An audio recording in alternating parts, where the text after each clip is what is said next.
हाय दोस्तों, आपका स्वागत है हमारे यूट्यूब चैनल पर। आज हम लोग एक न्यू चैप्टर लाए हैं जिसका नाम है सी लैंग्वेज। तो आज की वीडियो में हम लोग सिर्फ इंट्रोडक्शन ऑफ सी लैंग्वेज को देखने वाले हैं और इस वीडियो में हम लोग देखने वाले सी लैंग्वेज होता क्या है, यूजेस ऑफ सी लैंग्वेज और प्रोग्रामिंग स्ट्रक्चर को देखने वाले हैं। तो आज का ये जो वीडियो है बहुत ही डेप्थ में हम लोग चीजों को समझेंगे कि क्या होता है।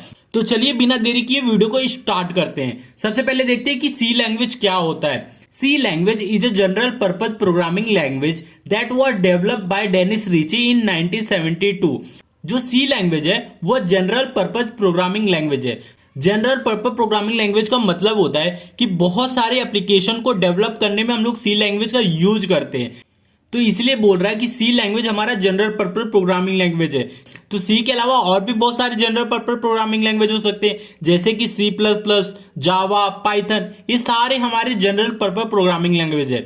That was developed by Dennis Ritchie. और इसको डेवलप कौन किया था? डेनिस रिची ने 1972 में इसको डेवलप किया था। अब दूसरे पॉइंट को देखते हैं। It is suitable for system programming. Suitable for system programming का मतलब क्या हो गया? जो हमारा सी लैंग्वेज है वो डायरेक्टली इंटरेक्ट करता है हमारे सिस्टम को, मतलब डायरेक्ट इंटरेक्ट करता है हमारे ऑपरेटिंग सिस्टम को। इसलिए बोल रहा है कि ये सुटेबल है हमारे सिस्टम प्रोग्रामिंग के लिए। It is high level of control over system resources and memory. ये क्या करता है? ये हमारे डायरेक्ट ऑपरेटिंग सिस्टम को इंटरेक्ट करता है, मतलब हमारे सिस्टम को डायरेक्ट इंटरेक्ट करता है। जब हमारे सिस्टम को डायरेक्ट इंटरेक्ट करता है तो ये हमारे जो हमारे सिस्टम के हार्डवेयर और सॉफ्टवेयर होते हैं वो सारे को ये क्या करता है? कंट्रोल करता है। ठीक है, इसलिए it is high level of control over system resources and memory.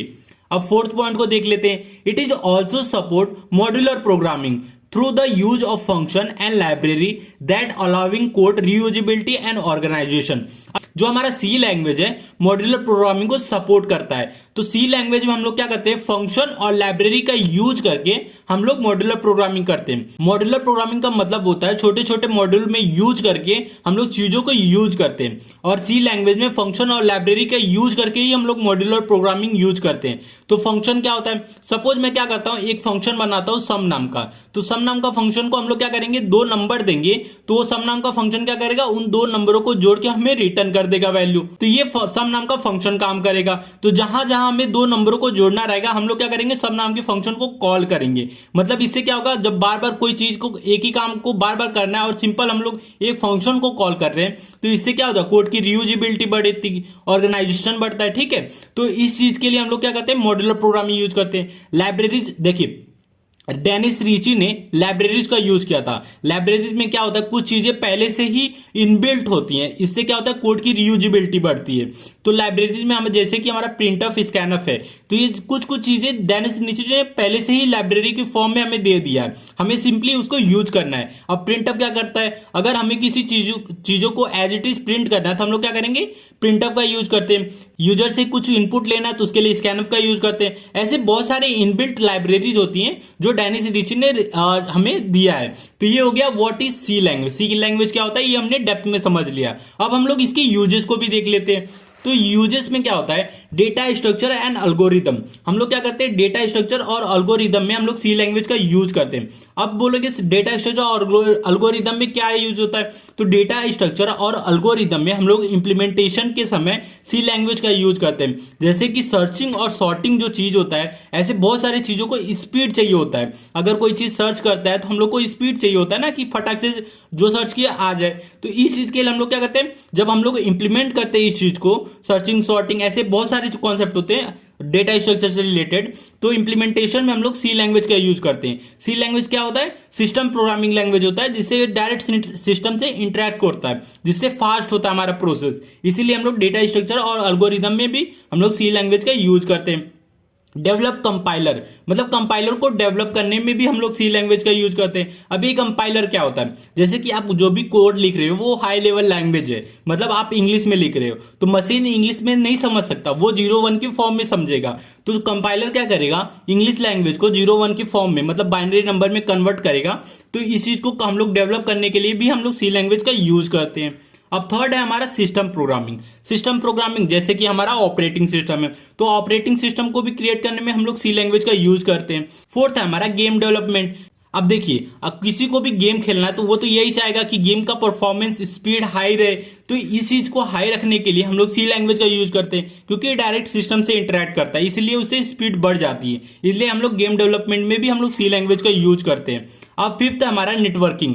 तो नेटवर्किंग में भी हम लोग सी लैंग्वेज का यूज करते हैं। नेटवर्किंग में जैसे कि वेब सर्वर और भी बहुत सारी चीजों को क्रिएट करने के लिए तो हम लोग इसका सी लैंग्वेज का यूज करके ही नेटवर्किंग में यूज करते हैं। इसलिए नेटवर्किंग में भी सी लैंग्वेज का बहुत बड़ा योगदान है।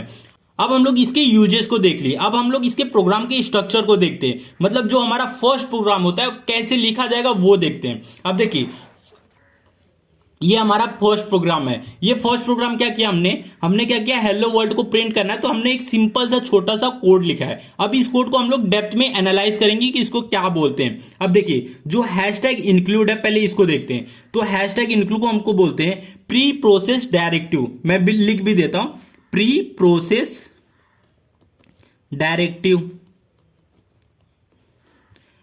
studio.h को हम लोग बोलते हैं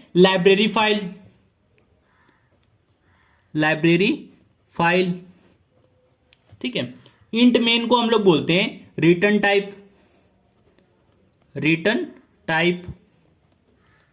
मेन से हमारा एग्जीक्यूशन स्टार्ट होता है, मतलब हम लोग जब जो भी कोड अगर एग्जीक्यूट होगा तो मेन से ही स्टार्ट होगा, ठीक है। तो मेन से। और प्रिंटफ क्या है हमारा, एक लाइब्रेरी फंक्शन है, लाइब्रेरी फंक्शन। सेमीकोलन का मतलब क्या हो गया, ये हमारा सेंटेंस कंप्लीट हो गया, तो इसके लिए हम लोग सेमीकोलन लगाते हैं, मतलब किसी चीज को कंप्लीट करने के लिए हम लोग सेमीकोलन यूज करते हैं। तो ये हमारा सिंपल सा प्रोग्रामिंग है। अब ये जो लाइब्रेरी फंक्शन प्रिंटफ है, ये क्या करेगा, डबल कोट के अंदर जो भी लिखा रहेगा इसको एज इट इज प्रिंट करने का काम करता है। तो हमें क्या करना है, हेलो वर्ल्ड प्रिंट करना था, तो इसलिए हम लोग प्रिंटफ के अंदर डबल कोट के अंदर लिख दिए हेलो वर्ल्ड, तो हेलो वर्ल्ड प्रिंट हो जाएगा। तो ये जो हमारे पूरे को मिला सकते हैं, प्री प्रोसेस डायरेक्टिव और लाइब्रेरी फाइल को मिला के हम लोग बोलते हैं हेडर फाइल।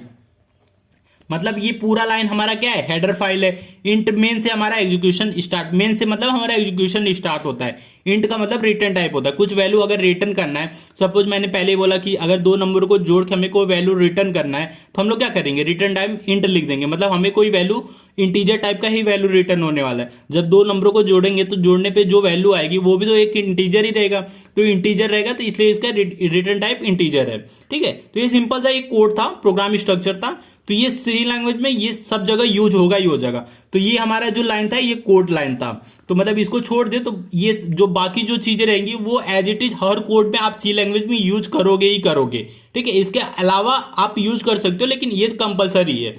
तो ये हो गया प्रोग्राम स्ट्रक्चर सी लैंग्वेज का।